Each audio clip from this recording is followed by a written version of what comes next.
Steve here is the show where I answer your questions, and this week my first question comes from Phil James, who says, Steve, I've been reading a lot about nation states and borders and would like your opinion on this matter. One argument for rigorous border control is that it allows people with similar values to live together. However, most people emigrate to enjoy higher standards of living. Due to this, you get a values dissonance between immigrants and citizens. For example, pro-choice values in a country could eventually be overturned by demographic change as the result to pro-life immigrants. Do you think the values argument is a valid one?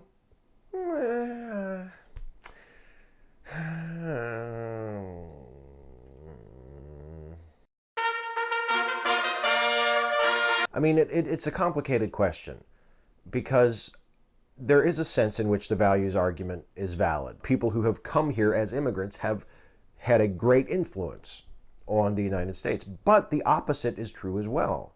The United States, the existing culture, has had a great influence on the people who came here from another culture. It's a two-way street. The two groups influence each other. The immigrants and the people who are already here interact with each other. They learn from each other. They decide what they like, what they don't like, what they're going to steal for themselves, and what they're going to leave out. And it's just a process of adaptation and change that is continuous. And also, it seems to imply that our values aren't challenged or threatened by other means. Every group of children that grows into adulthood sorts out its priorities for itself, decides for itself what values it wants to hold. So it's not just an immigrant thing. And I think when people make the values argument, say we need to keep people out of this country who are contrary to our values or who reject our principles, that sounds good, but it's singling out immigrants as the threat to our values.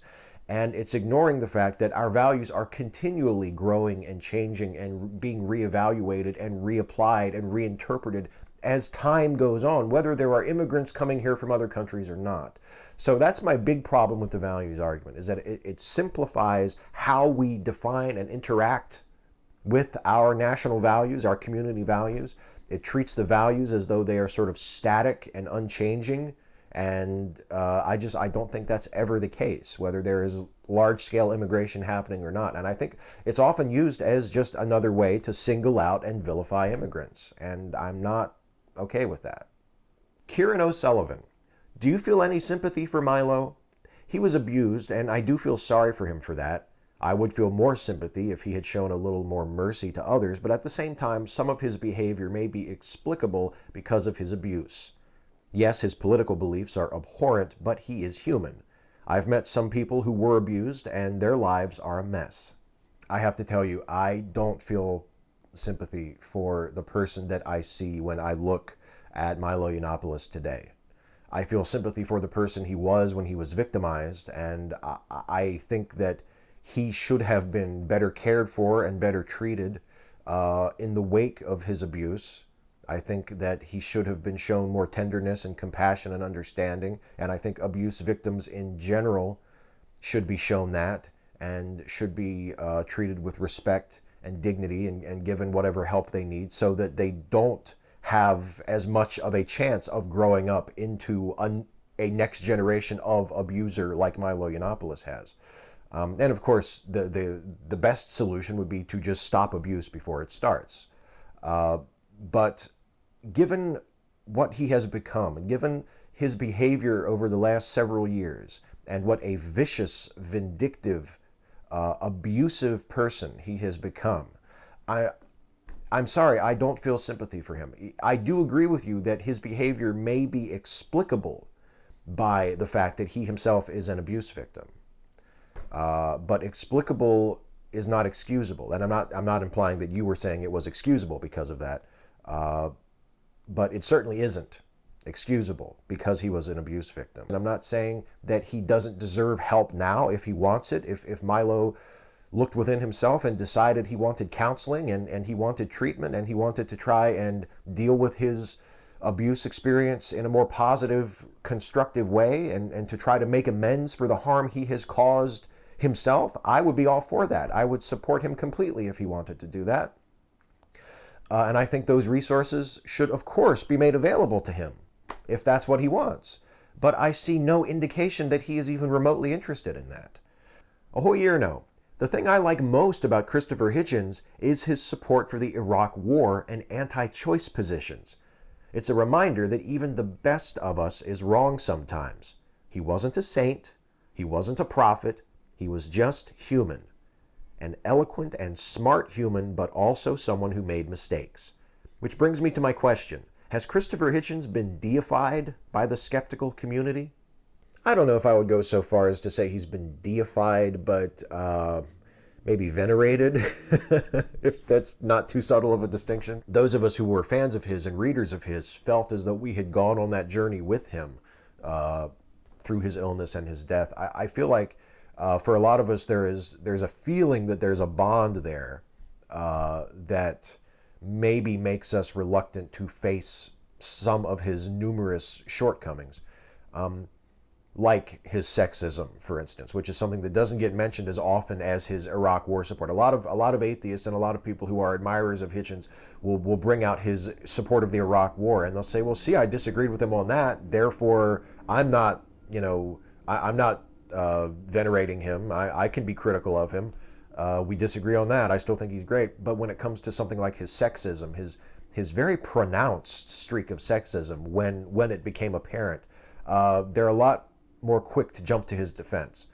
So I think things like that are definitely happening. But at the same time, I don't think that Hitchens is nearly as, I don't think that Hitchens fans are nearly as protective of him as Sam Harris's are of him. That's just my observation. I could be wrong. But when someone criticizes Hitchens or disagrees with something Hitchens says, I don't see as much of the stampede of defenders and apologists rushing in to insist that he's been misinterpreted or that you're just being uncharitable to his view or whatever. And I'm not saying that in his death, atheists have not put Hitchens up on a pedestal, because I think we have. But I don't see the Hitchens defenders being nearly as vociferous as the Harris defenders. But again, your mileage may vary. Brian Gibson, is someone who advocates genocide but has never committed murder a worse person than someone who has committed murder but never advocated genocide? It's a fascinating question, and to me, it depends very much on whether or not the advocated for genocide actually happened. Even though nothing happens in a vacuum, and you can always look at even a crime where it's one person killing another person, you can always look at that and bring in the role of society, bring to bear the social context and the background of the killer and the background of the victim, and what could have driven the killer to commit this act. There are all kinds of things that you can bring to bear to even a relatively simple crime of one person killing another person. But one person killing another person, generally speaking, is a lot more clean-cut than a person advocating for a genocide that then actually happens. And I think in that case, if the person advocates for genocide and that genocide actually happens, then I think it's completely fair to judge the advocator of genocide as being as bad as or worse than the murderer. Because the murderer killed one person, and that's always going to be one too many. The loss of one person to an act of murder is intolerable and unacceptable in any civilized society. But the advocator of genocide is responsible not for one death, but for thousands, tens of thousands, hundreds of thousands, millions, however large of a genocide we're talking about here. And yes, the advocator of genocide is not as directly responsible for any one of those deaths as the murderer of the single person is, but they have culpability in all of those deaths. However many people are slaughtered in the genocide that takes place, all of those deaths are attributable in some measure to that person. Now, it gets more complicated if the genocide doesn't take place. If someone advocates for a genocide that doesn't happen, then I think it's easier to say, well, the murderer is worse because they actually took it upon themselves to take someone else's life. Like I say, it's a difficult question for me. If the genocide happens, I think it's clearly the person who advocated for the genocide that is worse. But if the genocide doesn't happen, then I think it's a much trickier question. Crowbro. Hey Steve, in the vein of is this rape, a few weeks ago I was at a party hosted at a gay club. After some dancing and beers, I went to the bathroom. I was at the urinal doing my business when a friend walked in the bathroom. I'll call him Mr. L. He said hi, then pulled my head to the side and kissed me while I was still peeing. Later, I told some friends what happened, and they said, "You're so lucky he is so hot," putting aside the fact that I'm a heterosexual man. If we switch me with a woman in this story, or even Mr. L for a less attractive man, people would be outraged by what happened. I feel this is a good example of people not taking sexual assault against men seriously. What do you think? Yeah, I agree with you. And I think it's even worse than you describe it, because whether or not you yourself are gay, I still think it's not cool to just grab somebody and kiss them without any expectation, without any buildup, without any rapport. I mean, if you're in a relationship with someone and that's just something you do, like that's part of how you interact with each other, that you'll just randomly kiss each other, or one of you will randomly kiss the other, then I mean that's a very different situation. But if you're in a club taking a piss and someone just comes up and kisses you out of the blue, I don't think that's cool no matter who does that, whether you are gay or straight, whether the person doing it is a really hot guy or a not so hot guy, or whether the person who does it is a woman of any level of attractiveness. I don't think it's okay. I don't think it's okay to do that. So yeah, and I do think, people saying, oh, well, at least it was a hot guy that did it. I mean, it's, I guess you can say, well, it was just a kiss, no real harm done. But I mean, your rights were still violated, albeit in perhaps a somewhat minor way. I think it's not okay. And I do think it is indicative of how lightly we take that sort of thing when it happens to a man. And I think this perception, this sort of toxically masculine perception that, well, guys can take it. It's different for guys. If a man gets kissed or fondled or molested in some way, that it's not as bad because guys are tough guys and they can take it, or they should be able to take it. It shouldn't be a big deal for a guy because a man is a man. I think we need to get over that. I think we need to move past that. Joe McLaury, do you think that because it would be easy to show his tax returns and other financial data to the public, that it is fair to assume that the president is engaged in illegal activity, or at least activity that is immoral enough that it should be illegal? Is it fair to assume that until we know what his business truly includes, that every choice he makes as president benefits him financially or is made in part to harm a competitor? Is it fair to assume, at least in part, that efforts to discredit the press and come down on leakers could be an attempt to lessen the effect of any press coverage if his financial data were to be made public? Well, let me see here. Yes, and yes. I think the answer to all three of your questions is yes. Because look, we have to include not only the ease with which these concerns could be allayed, if Trump truly is innocent of all these charges, if there really is nothing incriminating to be seen in his tax returns, it would be very easy for him to clear it up by simply releasing his tax returns, as every other presidential candidate for the last, 40 years has done. It would be very easy for him to clear that up. And the fact that he doesn't is a little suggestive. And I think to that, we also have to add the fact that we are talking about Donald Trump. This isn't just some random guy. This isn't just some dude who nobody's ever heard of. And you can say, well, you know what? I mean, innocent until proven guilty. I mean, maybe he really has a good reason for not revealing his tax returns, and we should just be patient, right? If he were just some random average person, and that was the situation, I think it would be more reasonable to say, all right, well, let's just step back and let's just relax. We don't have any proof that he did anything wrong. Let's just wait and see. We're not talking about that random generic person. We're talking about Donald Trump, who has a documented history of deceit and lies, a person who has established in the past should be to the satisfaction of anyone paying attention that he is not to be trusted. He has lost the right to demand that we always give him the benefit of the doubt because he's Donald Trump. And we remember all the shit that he's done. We have him on tape. We have documents. We know what kind of person he is. So for Trump or for people to say, well, we haven't seen the tax returns, so let's not jump to any conclusions. I mean, that's true in a legal sense. We can't prosecute him for anything if we don't have evidence, but we can damn sure suspect the worst of a person like Donald Trump, who has proven time and time again that he's a horrible piece of shit who's not to be trusted. Maximilian Russell. Hey Steve, I've been subscribed to your channel for years. Your voice, tone, and stance on certain issues seems to have evolved quite a lot since I started following you those years ago. You were still doing Mail Call, and I caught your first or second An Atheist Read series when it first went up. What would you say if you were to have a conversation with that Steve Shives, the one that clearly so many members of the atheist YouTuber community wish you still were, more in step with their thinking?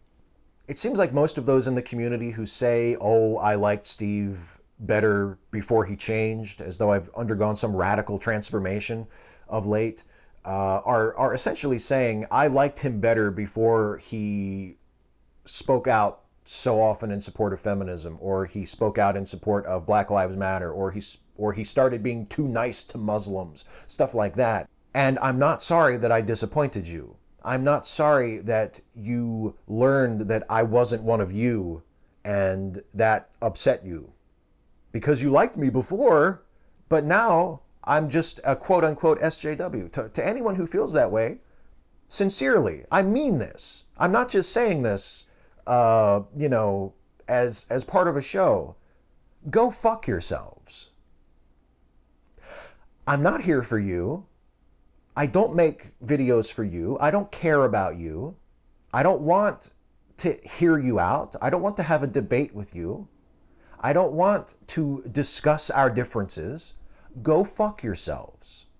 I have no respect for anti-feminism. I have no respect for misogyny and men's rights activists. I have no respect for Islamophobic bigots. I have no respect for people who are essentially professional trolls, who make videos about other people and cannibalize their content and incite abuse and harassment against them, and do all of this to build up their own audience of largely sullen, angry, alienated teenagers who they exploit for profit, for their own profit and their own enrichment. And my message to my earlier self would be, come out with the feminism and the support of social justice and the support of LGBTQ rights and all of that progressive SJW stuff. Come out with that sooner.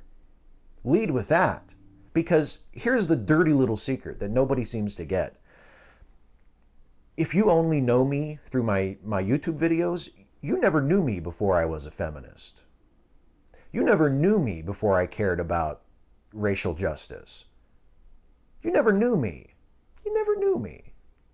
I didn't change in my outlook. I didn't change in my stance so much as I came to realize how important those things were and how it was important for me, since I have an admittedly small platform, but a platform nonetheless, to speak out in support of those things and to stand up and be counted as someone who is on the side of social justice, who is on the side of feminists, who is on the side of women's equality, who is against the fucking rape apologists, who have some of the largest, most popular YouTube channels in the atheist community. It became almost a necessity to me to separate myself from them, to say I am not one of these phony-ass, prejudiced, bigoted, narcissistic, world revolves around me, woman-hating, Muslim-hating, quote-unquote skeptics. I'm not one of them. And I don't want to be one of them, and I don't want to be thought of as one of them. That's what I would tell myself. Yeah, I don't know. And maybe grow a beard earlier, because when I look at myself from earlier videos, when I didn't have the beard full time, I look a lot better with the beard, don't you think? That's it. Oh boy, that's it for the opening round, for the first round. So it's time, I guess, now for the next bit, which is a little something I like to call the lightning round. Troubleshooter 125. Okay, Steve, I have to ask, how much longer do we have to wake up, check our morning news feeds, do a thermonuclear, that's nuclear, not nuclear, facepalm, and say Trump did what? Before those in authority actually do something to relieve us of the orange nightmare. I'm telling you, we need to be planning on 2020. I hold out very little hope that we're going to get out of this before the end of the first term. I would love to see him impeached. I would love to see him forced to resign. I would love to see him prosecuted and thrown in fucking prison. But I just don't think it's going to happen with Republicans in charge. They're too willing to bend over backwards and excuse him and let him off the hook. I just don't think it's going to happen. Lucas Hackett, Cartoon Carnage Wrestling. Hey, Steve, if you need me, I'll be in the kitchen making the most awesomest burritos there ever is. What do you want on yours? What do I get on burritos? Oh, man, it's been a while since I had a good burrito. Rice, black beans, lettuce, pico, sour cream, salt and pepper, some cheese, maybe some cheddar and Colby Jack cheese. That's good. I think that's good. That'll be good. Thank you. Thank you for the burrito, Lucas. James Russell just finished listening to the most recent Late Seating and was amused by the random invocation of Bob Guccione's Caligula near the end. Would you consider doing that film on the podcast at some point? Oh, don't put that idea in Jason's head. Jason is usually the one who suggests the movies. At times I have suggested the movies, but usually he's the one who's like, here's what we should do next. So please don't tell Jason to do Caligula. Please do not prompt him to make that suggestion. Don't do it. Don't do it. Matt Machado, hey Steve, whenever I walk my dog, there are two cats that will come out and follow us. One that I've called Stalker Cat has been following me for over a year and will rub against me and my dog. I'm not sure if he or she is feral or stray. The second one, that I call Secundus, has been following me since September and will rub up against my dog, but will run if I try to pet him. I'm pretty sure he is feral. Sometimes they will follow me up to my apartment and wait for me. Should I try to adopt them? If you want to and you can take care of them and you want to have a couple of cats, yeah, absolutely, go for it. Tattoo of her name. Steve, I'm a big fan of your anti-apologetics work and a big fan of the God Awful Movies podcast. Have you ever thought about guesting on that podcast? I think it would go really well. Well, yeah, I would love to, but you don't get to dictate which podcasts you're invited as a guest on. I mean, otherwise I would have been on Steve Austin's podcast like 20 times by now. I love that shit. But yeah, I would love to be on God Awful Movies. I love, especially Eli. I'm a huge fan of Eli. And I would be on the show anytime they wanted me to. But, they have to ask. For me to make this video, you have to ask. For me, or really any other guest, to appear on God Awful Movies, they have to ask. So they have to ask.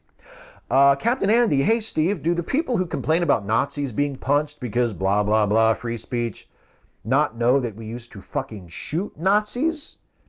Or do you think that despite their supposed libertarianism, they think that violence is okay so long as it's endorsed by the state, i.e. war? Yeah, that seems to be the case. That seems to be the distinction that they make. When you say, why are you so up in arms over people punching Nazis? Did you forget about World War II where we just shot tons of them? Oh, well, that was different. Oh, that was war.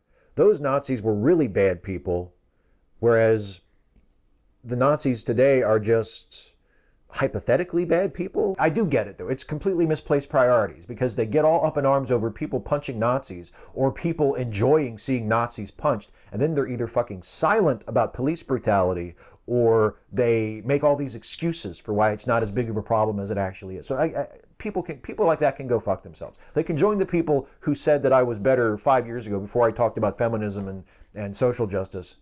And they can all form a nice big circle jerk together. Actually, I think they already did that. Perennial Rhinitis, Perry, Steve, what camera do you normally use to shoot videos? I just upgraded a few months ago, actually. Up until late December, I had used for the last several years a Canon Vixia HFS21, which is a camcorder, and did a very good job for me. It was a really reliable sort of workhorse camera for me. But after Christmas, I upgraded, and now I am shooting on a Canon EOS 70D. It's one of the things I would want to run back into a burning building to get. The Bard of Tyr Kalin, would you be interested in writing a fourth installment in your Donald Trump in the DC Universe series of stories? I'd be interested in seeing your interpretation of how the Justice League would react to what's been happening in the aftermath of Trump's inauguration. I actually have an idea for another one. I think that's coming. So yes, thank you for the suggestion. Drake Cole, when is Stuffy and Friends coming back? Well, the first new Stuffy video of this year went up yesterday, actually, as you may have noticed, Steve and Stuffy's New Normal. There will also be a new episode of Steve and Stuffy next week. And then after that, I will go back into another An Atheist Reads series. And then after that series, there will be 2 more Stuffy videos, then another Atheist Reads series, then 2 more Stuffy videos. But the Steve and Stuffy series as a regular weekly thing will come back full-time in September. Kevin Logan, if Audie could have any superpower, what would it be and why? Oh, that's easy. It would be the power to not start badgering me to feed her 3 hours before her regular feeding time. That I feed her every single day, and she knows that's when I feed her, and yet for some reason, it's like 3 hours before feeding time, and there she is. Like, no, man, just chill out. That would be her superpower. Just chill out and wait for feeding time. I think that would be like a mutant ability for her. That's it for the lightning round. That's it for the questions. It's time now for the shout out. And the shout out in honor of Trump announcing his Voice initiative, which is essentially him creating a task force to continue to demonize undocumented immigrants by creating the perception that they are responsible for a massive wave of violent crime that simply isn't happening. I am recommending to you for the shout out this week an organization called the Immigrant Defense Project, which is a group that advocates on behalf of immigrants and their families. It's a great support network and resource for immigrants who are threatened under the Trump administration particularly. And you can go to learn more about the Immigrant Defense Project or to support them financially if you can afford to, which would be a wonderful thing for you to do, by going to imdefense.org. And in this era under the Trump presidency, where immigrants are being vilified and attacked and painted as a threat more than ever, and I know some people say, he's not talking about immigrants, he's talking about undocumented immigrants. Well, undocumented immigrants are not the threat that the Trump administration is painting them to be. They are not the committers of this mass wave of violent crime that Trump imagines and wants us to believe. The statistics simply do not bear that out. So immigrants deserve our support. They deserve our help. They deserve to be treated with dignity and respect. They deserve to have someone stand up next to them and fight with them when they are made a target of this kind of demagoguery, as Trump has been making them a target since he was running for president. So the Immigrant Defense Project is one place that you can go to help with that very important work. So I highly recommend that you do so. I also want to remind you, as always, to check out the Lemme Listen family of podcasts. This is a series of podcasts produced by my very good friend Jason Harding, aka Jason with a D, the puppet master of Opinionville. You can check out all of the awesome Lemme Listen podcasts, including Lemme Finish, American Monsters and How to Destroy Them, Filmtastic, Voyage, Cinetific, the brand new show 3 for Adventure, which just started a few weeks ago, and last but certainly not least, because it's the show that I'm in, Late Seating, the movie review podcast that I co-host with Jason, where we look at a classic film, we give it a fresh review, we summarize the plot for your amusement, and we decide whether it deserves its reputation, whether that reputation is good or bad. And if you listen to our show regularly, you will know that our next episode goes up today, the same day that this video goes up, and it is our brand new review of the classic 1980s Arnold Schwarzenegger fantasy action adventure film, Conan the Barbarian. You can go and listen to our episode reviewing Conan. You can listen to all of our past episodes of Late Seating and all of the episodes of all of the awesome Lemme Listen podcasts by going to lemmelistenpodcast.com. And if you do, I don't think you'll be sorry. You might be, but I don't think you will be. I mean, nobody's perfect. I could be wrong. Anyway, that's it for me, everybody. I thank you so much for watching. Please, please, please leave a comment on this video asking me your question for next time. You can ask me anything about anything. Nothing is too serious. Nothing is too silly. I will answer as many of your questions as I possibly can in the next video. So until then, take care, everybody. Hey folks, one more thing before I go. I hope you enjoyed this video. If you did, please like, share, and subscribe. And also, please consider helping me to make more videos like this one by supporting this channel through Patreon. You can go to patreon.com/Steve Shives to become a patron. Thanks once again for watching, and I will see you next time.